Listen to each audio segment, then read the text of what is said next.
নমস্কার, welcome to KGC. I am your KG. You are right now in KGC. Okay, তো চলো আমরা একটু আলোচনা করি আগের ঘটনা। আগের দিন আমরা কি করেছিলাম? আগের দিন আমরা করেছিলাম কোষে দেখি 1.2 এর কিছু অঙ্ক। তো আজকে আমরা কোষে দেখি 1.3 এর কিছু অঙ্ক করার চেষ্টা করব, এবং ট্রাস্ট মি, খুব সুন্দরভাবে, খুব ডিটেলসে এবং খুবই একদম মনের মতো করে তোমাদের কাছে অঙ্কটা ডেলিভার করা হবে। ওকে, তো চলো দেখা যাক কোষে দেখি 1.3-র একের দাগের অঙ্কটাকে কি বলা হয়েছে। তোমাদের কাছেও বই আছে, আমার কাছেও বই আছে, আর প্রত্যেকবার আমি একই কথা বলবো, একটা এ4 পেজ সাইডে রাখবে এবং একটা খাতা রাখবে তোমাদের সাথে, যেটাকে রাফ খাতা বলা হয়। ওকে, তো রাফ খাতার সাথে আমরা এ4 পেজকে কেন ক্যারি করব? রাফ খাতাতে আমাদের এই অঙ্ক হচ্ছে যেমনভাবে রাফ প্র্যাকটিসের মতো চলে যাবে, এবং এ4 পেজে আমি যেখানে যে এক্সট্রা কিছু লিখব, ফর্মুলা, থিওরি, হ্যান ত্যান যা কিছু, সেটা সব কোথায় থাকবে? এ4 পেজে।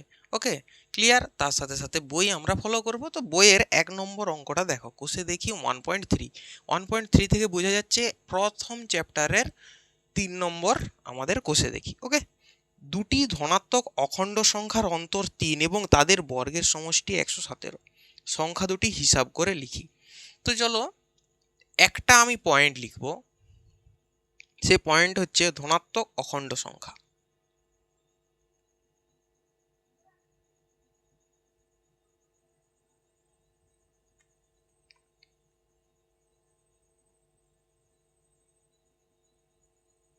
ধনাত্মক অখণ্ড সংখ্যা। ওকে, তো আগে আমরা এটা, তারপরে এই দিকে সমস্ত সব দিকেই যাব।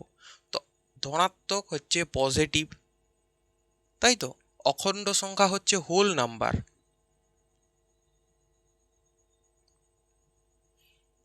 আমরা যদি সংখ্যা রেখাকে দেখি, সংখ্যা রেখার 0 হচ্ছে একটা বিন্দু। 0-র থেকে এই ডান দিকে যারা যাচ্ছে 1, 2, 3, 4, 5, 6, 7, 8, এগুলো হচ্ছে ধনাত্মক সংখ্যা, এবং যেগুলো বাম দিকে যাচ্ছে -1, -2, -3, -4, -5, ঠিক আছে? এইভাবে এরা হচ্ছে ঋণাত্মক সংখ্যা। তো 0 যদি আমাদের একটা পয়েন্ট হয়, তার ডান দিকে আমরা যত যাব সেটা ধনাত্মক সংখ্যা, এবং বাম দিকে যাব ঋণাত্মক সংখ্যা। দ্যাট মিনস এই দিকে যে যত যাব এই সংখ্যাগুলো, এগুলো হচ্ছে ধনাত্মক। ওকে, বা পজিটিভ। আচ্ছা, অখণ্ড সংখ্যা কাকে বলে? তাহলে অখণ্ড সংখ্যা এখানে ব্যবহার করা হয়েছে। অখণ্ড সংখ্যার আগে আমরা আরও একটা লিখব, যেটাকে বলা হচ্ছে ন্যাচারাল নাম্বার। ন্যাচারাল নাম্বার, বা একে বাংলাতে বলা হয় স্বাভাবিক সংখ্যা।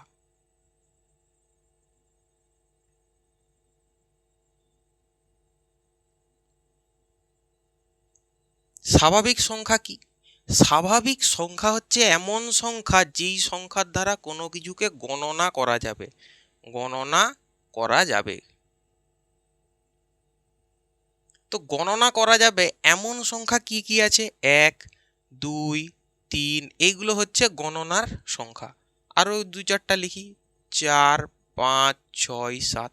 যেই সংখ্যাগুলো দ্বারা কোনো কিছু গণনা করা যাবে বা গোনা যাবে, তাদেরকে বলা হচ্ছে আমাদের ন্যাচারাল নাম্বার বা স্বাভাবিক সংখ্যা। 0 দিয়ে কাউকে গুনতে পারবে? গুনে দেখাও। কারো ক্ষমতা আছে -2 গুনে দেখাবে? ঠিক আছে, তো গণনা করা যাবে এমন সংখ্যা হচ্ছে স্বাভাবিক সংখ্যা। আর এই স্বাভাবিক সংখ্যার সাথে, যখন স্বাভাবিক সংখ্যার সাথে এই স্বাভাবিক সংখ্যার সাথে 1, 2, 3, 4, 5, 6, 7 এর সাথে যখন আমরা 0-কে রাখবো, মানে 0, 1, 2, 3, 4, 5, 6, এই সংখ্যাগুলো, এদেরকে আমরা কি বলবো? এদেরকে বলবো অখণ্ড সংখ্যা। অখণ্ড সংখ্যা বা হোল নাম্বার। ওকে, তো ন্যাচারাল নাম্বার, অখণ্ড সংখ্যা বা হোল নাম্বার এবং ধনাত্মক সংখ্যা কোনটা বোঝা গেল? তাহলে আমাদেরকে যদি ধনাত্মক অখণ্ড সংখ্যা বলা হয়, ধনাত্মক সংখ্যা এগুলো, অখণ্ড সংখ্যা এগুলো, এই যে 0 থেকে স্টার্ট হয়ে যাচ্ছে আমাদের অখণ্ড সংখ্যা। ওকে, 0 থেকে স্টার্ট হয়ে যাচ্ছে, এইদিকে যত যাব এগুলো কি হবে? আমাদের অখণ্ড সংখ্যা। আর 1 থেকে যখন আমরা স্টার্ট করে গুনবো তখন এই সংখ্যাগুলোকে বলা হচ্ছে স্বাভাবিক সংখ্যা।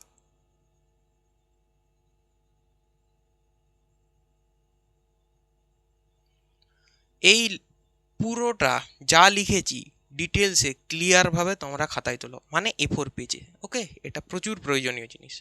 আমরা আগেও একবার করেছি এই অঙ্কর মতো আরেকটা, আবার এরকমই আরেকটা করছি, তো এটা তুলো।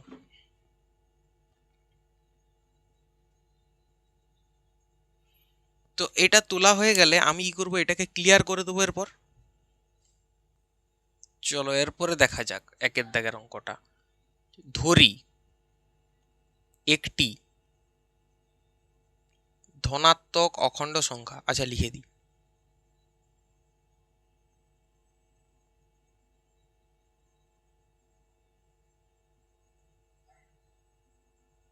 সমান x, আর অপর ধনাত্মক অখণ্ড সংখ্যা কত বলা হয়েছে? বলা হয়েছে দেখো, দুটি ধনাত্মক অখণ্ড সংখ্যার অন্তর 3, তার মানে অপর সংখ্যা কি হবে, এর থেকে 3 বেশি হবে। এদের দুজনের অন্তরই তো 3, তাই তো? এদের দুজনের ভিতরে ডিফারেন্স কত? 3-এর। সেই রকম এরপর আমাদেরকে বলা হয়েছে কি, তাদের বর্গের সমষ্টি, মানে এর বর্গ যুক্ত এর বর্গ সমান 117। তাহলে এক্স এর বর্গ মানে কি? স্কোয়ার। বর্গ শব্দের অর্থ স্কোয়ার, বর্গ, এবং x+3 এর বর্গ, এদের সমষ্টি, এদের সমষ্টি সমান 117, তাই তো? তো এক্স স্কোয়ার প্লাস এ প্লাস বিটার হোল স্কোয়ারের সূত্র এ স্কোয়ার প্লাস 2 ইন্টু এ ইন্টু বি, 3 দুগুণে 6, 6x প্লাস বি স্কোয়ার মানে 3 3 9 সমান 117। আচ্ছা, 117 যদি এই দিকে নিয়ে আসি তখন কত হবে দেখো, x square plus x square মানে 2x square plus 6x plus 9 minus 117 equal to 0, বা 2x square plus 6x minus 108, তাই তো? 108 আর 9 দিলে 117 হয়, ইকুয়াল টু 0। বা যদি এখান থেকে 2 কমন নিয়ে নিই, আমাদের কত পড়ে থাকবে? 2 যদি কমন নিই পড়ে থাকবে x square plus 3x minus 54 equal to 0। তো এক্স, এটা যদি ওই দিকে নিয়ে যাওয়া হয় 0 divided by 2, 0 divided by any number equal to any number equal to 0, তাই তো? তো সেই রকম দুইটাকে অপোজিট সাইডে নিয়ে যে 0 করেছি, পড়ে থাকবে কত? X square plus 3x minus 54 equal to 0। এর যদি আমরা সমাধান করতে যাই, x square plus x minus 54 equal to 0। দেখো, স্টেপ 1-এ আমরা কি করব, এর সহগের সাথে এর গুণ করব। কত হচ্ছে? 54, 54 হচ্ছে। এই 54টাকে আমরা ভাঙবো। যদি আমরা 2 দিয়ে ভাঙি, 2 2 4 2 27, তাহলে 3 9 27, 3 3 9। দেখো, 3 গুণিত 3 সমান কত? 9, আর 3 গুণিত 2 সমান কত? 6। 6 গুণিত 9 করলে 54 হবে, আবার 6-এর থেকে 9-এর থেকে 6 বিয়োগ করলে কত হবে? 3 হয়ে যাবে। তো 9 মাইনাস 6 ইকুয়াল টু আমাদের কত হবে? 3 হবে। ঠিক আছে, এইভাবেই আমরা করি। তো x square plus 9x minus 6x minus 54 equal to 0 সমীকরণ পাওয়া গেছে। এই সমীকরণ এ এক্স যদি কমন নিই এখান থেকে, তখন আমাদের পড়ে থাকবে, প্রথমের থেকে এক্স কমন নিলে পড়ে থাকবে এক্স, প্লাস 9x এর থেকে একটা এক্স কমন নিলে পড়ে থাকবে 9। আচ্ছা, মাইনাস 6 যদি কমন নিই সেই এক্স প্লাস 9 পড়ে থাকবে, মানে এটা যেটা এখানেও সেটাই পড়ে থাকবে, ইকুয়াল টু 0। তো এক্স প্লাস 9 আমরা যদি এটা এবং এটা দুটো থেকে কমন নিই, পড়ে থাকবে কত? X minus 6 equal to 0। দুটো সংখ্যার গুণ যদি 0 হয়, যে কোনো একটা সংখ্যা সমান 0 হবে। দ্যাট মিনস এক্স প্লাস 9 0 হতে পারে, বা আরেকটা কেস হতে পারে এক্স মাইনাস 6 0 হতে পারে। ওকে, ক্লিয়ার? তো এক্স প্লাস 9 0 হলে এক্স এর মান হবে -9, আর এক্স মাইনাস 6 যদি 0 হয় এক্স এর মান হবে শুধু 6। বলা হয়েছে কি দেখো, ধনাত্মক অখণ্ড সংখ্যা, এক্স এর মান তাহলে ঋণাত্মক হতে পারে না, এক্স এর মান হতে হবে ধনাত্মক সংখ্যা। ঠিক আছে, তাহলে একটি ধনাত্মক সংখ্যা যদি এক্স হয়, অতএব একটি একটি সংখ্যা কত হবে? 6। আর অপর সংখ্যা কত হবে? অপর সংখ্যা হবে এই 6 এর সাথে 3 যোগ, এই যে x+3 বস করেছি, x এর মান যদি 6 পাওয়া যায় তাহলে 6 এর সাথে 3 যোগ সমান কত হবে? অপর সংখ্যা হয়ে যাবে 9। তো একটা সংখ্যা 6 হলে অপর সংখ্যা 9। ক্লিয়ার হয়েছে? এই অঙ্কটা ক্লিয়ার? আরেকবার দেখো কি করেছি, কিভাবে করেছি। তো চলো এরপরে দুয়েরটা দেখা যাক। বলা হয়েছে একটি ত্রিভুজের ভূমি তার উচ্চতার দ্বিগুণ অপেক্ষা 18 মিটার বেশি। যদি একটা ত্রিভুজ আঁকা হয় তাহলে তার ভূমি কত হবে? তার ভূমি হবে উচ্চতার দ্বিগুণ অপেক্ষা 18 মিটার বেশি। তাহলে একটা কি আছে? ভূমি আছে, আর একটা আছে উচ্চতা, তাই তো? উচ্চতা যদি আমরা x ধরি, ভূমি কত হবে? x এর দ্বিগুণের থেকে 18 মিটার বেশি, x এর দ্বিগুণের থেকে 18 মিটার বেশি। ওকে, তো ত্রিভুজের ক্ষেত্রফল ক্ষেত্রফল সমান ক্ষেত্রফল সমান 360 বর্গমিটার। 360 বর্গমিটার এটা দেওয়া আছে, তাই তো? আচ্ছা, ত্রিভুজের ক্ষেত্রফলের সূত্র কি? হাফ ইন্টু ভূমি ইন্টু উচ্চতা। হাফ ইন্টু ভূমি ইন্টু উচ্চতার জায়গায় হাফ ইন্টু, এটা হচ্ছে ত্রিভুজের ক্ষেত্রফল, এটা মানেই 360 বর্গমিটার, তাই তো? তাহলে হাফ ইন্টু ভূমি কত পেয়েছি? 2x+18 ইন্টু উচ্চতা কত পেয়েছি? x = 360। তো এখানে বলা যাবে 2x² plus 18x divided by 2 = 360। 2 যদি কমন নেওয়া হয় পড়ে থাকবে কত? x² plus 9x divided by 2 = 360। ওকে, তাহলে 2 এবং 2 যদি কাটা হয় তখন হয়ে যাবে x² প্লাস 9x = 360। কাটা কেন হলো? উপরে আর নিচে, উপরে দেখো উপরে আর নিচে আছে, ভাগ আকারে আছে, কাটা যাবে। তো x² প্লাস 9x মাইনাস 360 = 0।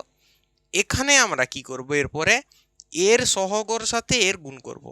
তো 360 এর সাথে এর সহগ কিছু নেই, মানে 1 আছে, গুণ করলে 360ই হয়, 360। ওকে, এরপর দেখো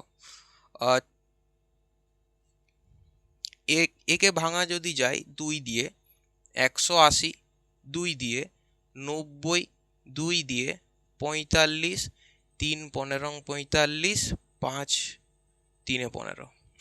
ওকে,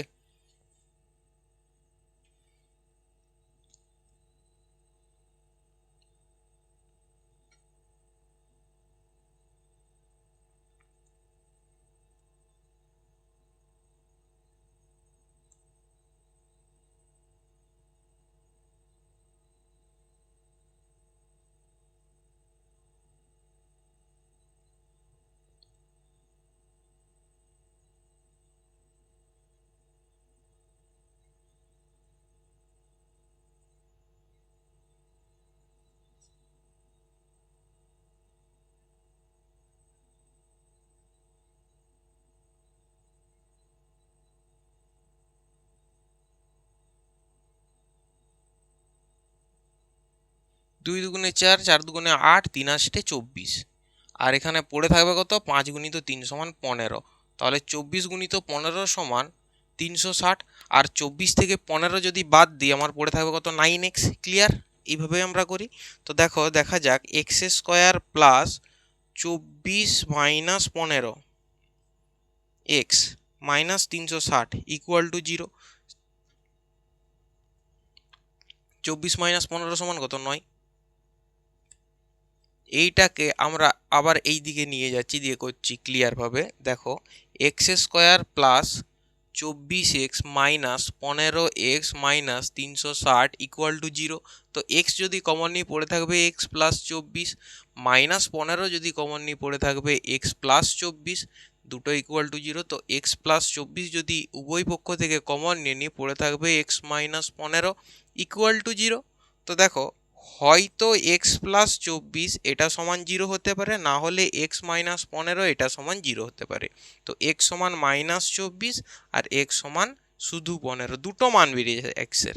কি বলা হয়েছে? ত্রিভুজের ক্ষেত্রে ত্রিভুজের উচ্চতা নির্ণয় করি। উচ্চতা ত্রিভুজের উচ্চতা কি কোনোদিন মাইনাসে হতে পারে না, তার জন্য আমরা কি পজিটিভ টার্মটা নিচ্ছি। তাও ত্রিভুজের উচ্চতা কত হচ্ছে 15 মিটার। ওকে, ক্লিয়ার। ত্রিভুজের উচ্চতা কত হবে 15 মিটার।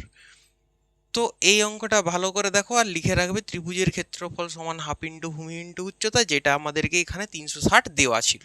ক্লিয়ার। এটা এরপরে লিখে নাও। নেক্সট অঙ্ক দেখো তিনেরটা কি বলা হয়েছে। তিনের বলা হয়েছে যে যদি একটি অখণ্ড ধনাত্মক সংখ্যার 5 গুণ, আচ্ছা ধরি ওই একটি অখণ্ড ধনাত্মক সংখ্যা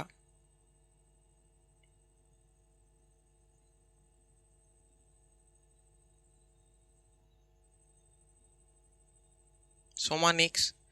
একটি যদি এক্স হয় তাহলে ওই এক্স এর 5 গুণ তার বর্গের 2 গুণ অপেক্ষা 3 কম। এটা হবে কত, তার বর্গের মানে ওর বর্গের থেকে বর্গের দ্বিগুণ অপেক্ষা 3 কম, এক্স স্কোয়ার গুণিত 2 মাইনাস 3। ওকে, ক্লিয়ার।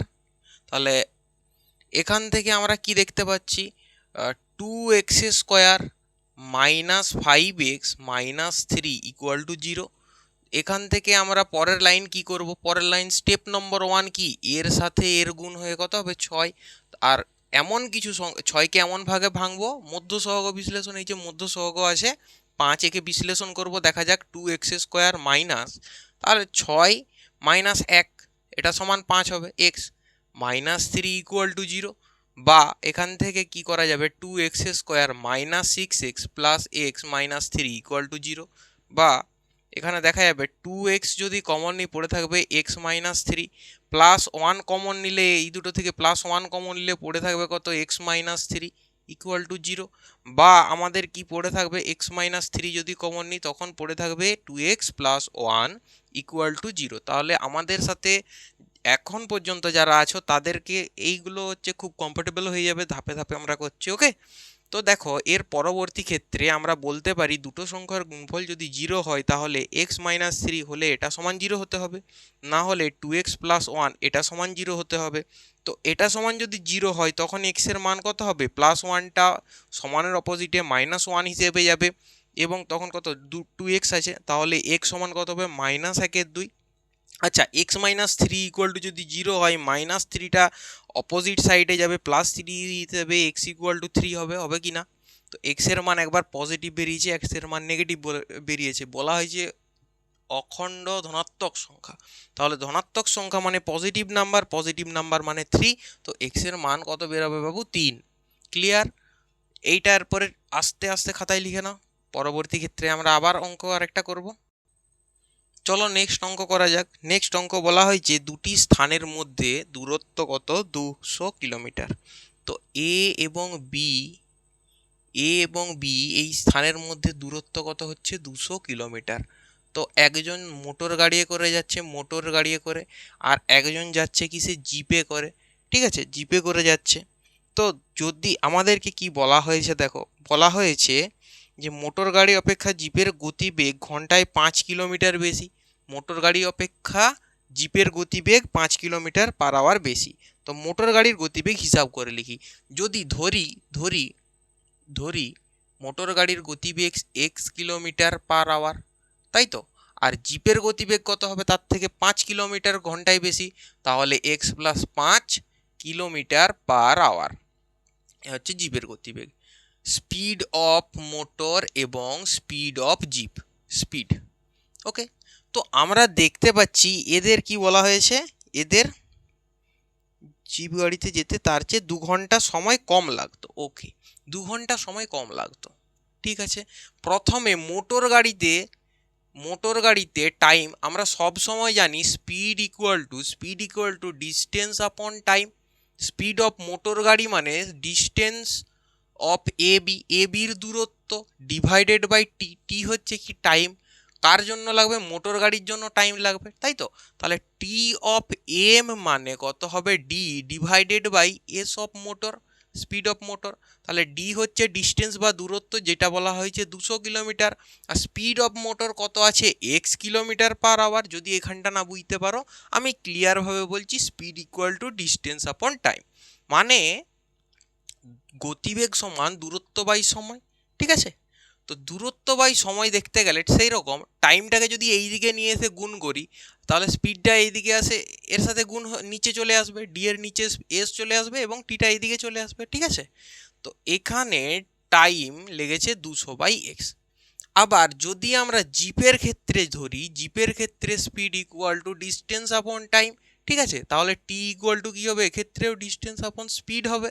ওকে, তাহলে টি বা টাইম লাগবে কত এর ক্ষেত্রে, বা এটা হচ্ছে জিপ, এটা হচ্ছে মোটর গাড়ি, তাই তো? তাহলে জিপের ক্ষেত্রে আমাদের দূরত্ব সেম 200 কিলোমিটার, এবং জিপের স্পিড কত বলা হয়েছে, x+5 আমরা বের করেছি, ধরে রেখেছি আর কি, x+5। ওকে, তাহলে এই দুটো দেখো, মোটর গাড়ি এবং জিপে যদি যাওয়া হয়, এদের মধ্যে 5 ঘন্টা কি বলা হচ্ছে, 2 ঘন্টা সময় কম লাগে। জিপ গাড়িতে কি 2 ঘন্টা সময় কম লাগে। তো মোটর গাড়িতে যদি যাই আমরা, যে সময় লাগবে -200/x+5, এটা সমান 2 ঘন্টা। এদের দুজনের ভিতরে দেখো এর টাইম এবং এর টাইম, মানে মোটর গাড়ি এই টাইমে পৌঁছতো, জিপ এই টাইমে পৌঁছাবে, এদের মধ্যে তাহলে মোটর গাড়ির বেশি টাইম খরচ হবে, তাই তো? একটা মোটর গাড়ি এবং একটা যদি 4 চাকার জিপে করে যাও, কার বেশি টাইম লাগবে? মোটর গাড়ির বেশি টাইম লাগবে এবং জিপের কম টাইম লাগবে। ওই দুজনের বিয়োগফল কত হচ্ছে, 2, আমাদেরকে অঙ্কে বলা হয়েছে এটা। তো চলো এটাই দেখা যাক এরপর। x × x+5, basic idea, common sense ব্যবহার করো না। তাহলে x আর x আছে, দুটোকে চাপা দেবো, যেটা পড়ে থাকবে সেটার সাথে ওপরের গুণ, 200-র সাথে x+5 গুণ করলে একবারে গুণ করে দিচ্ছি, 200x প্লাস 5×2 = 1000, তাই তো? 5×2 = 10 হয়, তার সঙ্গে আরও দুটো শূন্য যোগ মানে লিখতে হবে, ঠিক আছে? মাইনাস x+5 আছে, চাপা দাও, পড়ে থাকবে x, এইটা 200-র সাথে গুণ হয়ে কত হবে, 200x = 2। ক্লিয়ার? তো +200x এবং -200x কে যদি এলিমিনেট করি, তখন আমরা দেখতে পাবো 1000 = 2x² + 10। আচ্ছা, ওকে,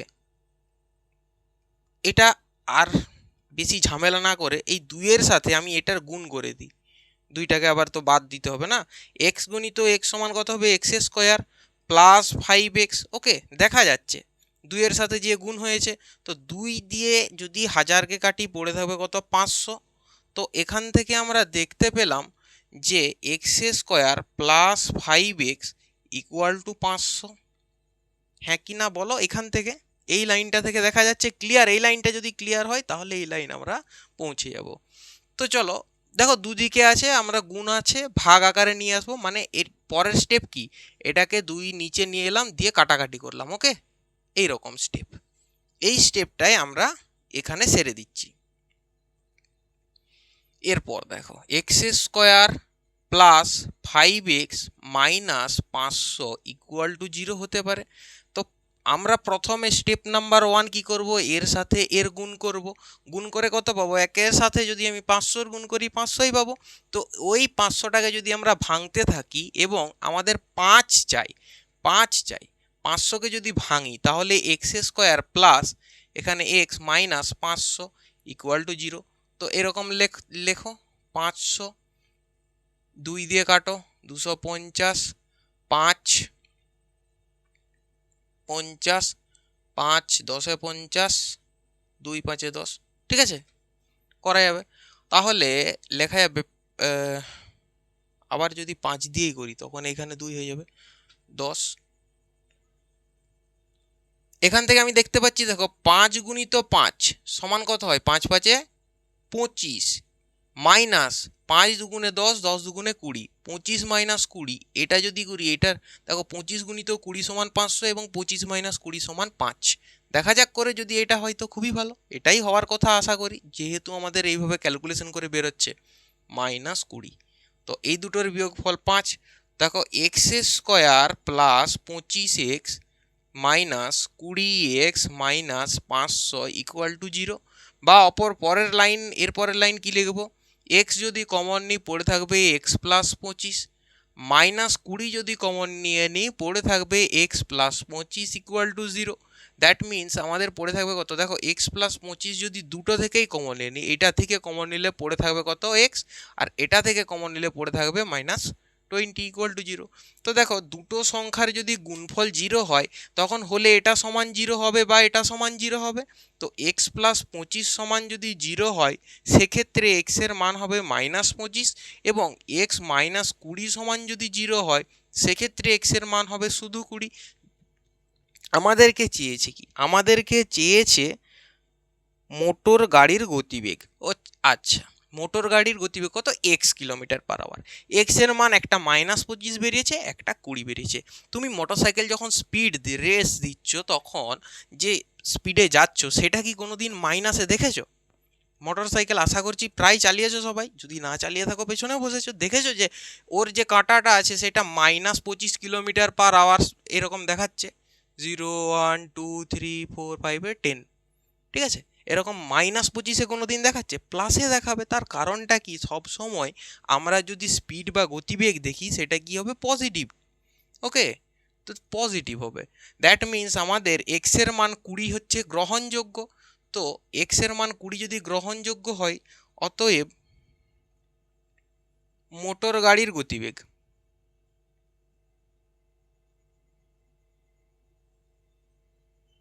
20 কিলোমিটার/আওয়ার হবে। হ্যাঁ কি না বলো? মোটর গাড়ির গতিবেগ 20 কিলোমিটার/আওয়ার হবে, মোটর গাড়ির গতিবেগই চেয়েছে। আচ্ছা, যদি মোটর গাড়ির গতিবেগ না চেয়ে চাই তো জিপের গতিবেগ কত? মোটর গাড়ির গতিবেগের থেকে জিপের গতিবেগ 5 কিলোমিটার/আওয়ার স্পিড বেশি, তাহলে এর সাথে যদি আমি 5 যোগ করি তখন জিপের গতিবেগও পেয়ে যাব। ক্লিয়ার? চলো এটা লিখে রাখো, এরপরে আমরা আবার যাব নেক্সট অঙ্কে।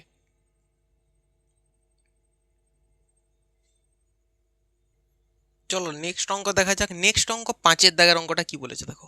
5-এর দাগে বলেছে অমিতাদের আয়তক্ষেত্রাকার জমির ক্ষেত্রফল 2000 বর্গমিটার। আচ্ছা, আয়তক্ষেত্রের ক্ষেত্রফল, আয়তক্ষেত্রের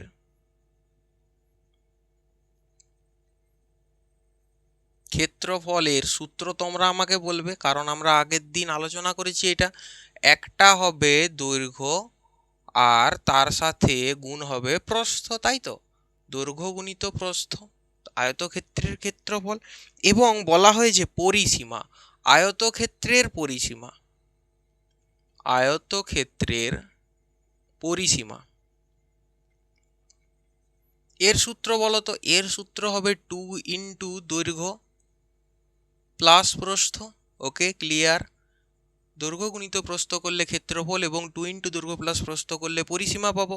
যদি ধরি দৈর্ঘ্য সমান এক্স, দৈর্ঘ্য সমান এক্স আর প্রস্থ সমান ওয়াই, ঠিক আছে? শর্টে লিখবো, মানে বারবার লিখতে যাতে না হয়। তাহলে দৈর্ঘ্য সমান এক্স, প্রস্থ সমান ওয়াই, এক্স গুণিত ওয়াই। তো আয়তক্ষেত্রের ক্ষেত্রফল এক্স গুণিত ওয়াই সমান কত বলা হয়েছে? 2000 বলা হয়েছে। আবার বলা হয়েছে 2 ইন্টু এক্স প্লাস ওয়াই, দৈর্ঘ্য প্লাস প্রস্থ মানে 2 ইন্টু এক্স প্লাস ওয়াই, এটা সমান কত বলা হয়েছে? 180। ওকে, 2 দিয়ে কাটবো 90, 180 তো, হ্যাঁ 180 মিটার। তাহলে এক্স প্লাস ওয়াই সমান কত বলা হয়েছে? 90। দেখো এক্স গুণিত ওয়াই সমান 2000 দেওয়া আছে, তাহলে এক্স যদি আমরা এখানে রাখি, দেখো আমাদের এক্স যদি এখানে রাখি আমাদের পড়ে থাকবে কত? 2000 ডিভাইডেড বাই ওয়াই, এটা লেখা যাবে। আমি চেষ্টা করব আমি এক্স এর মান বের করব। তার মানে আমি ওয়াই এর জায়গায় আমি কি লিখব? X 2000 by x. এই যে এক্সটা গুণ ছিল এটা ভাগ আকারে গেছে অপোজিট সাইডে। ওকে, ক্লিয়ার?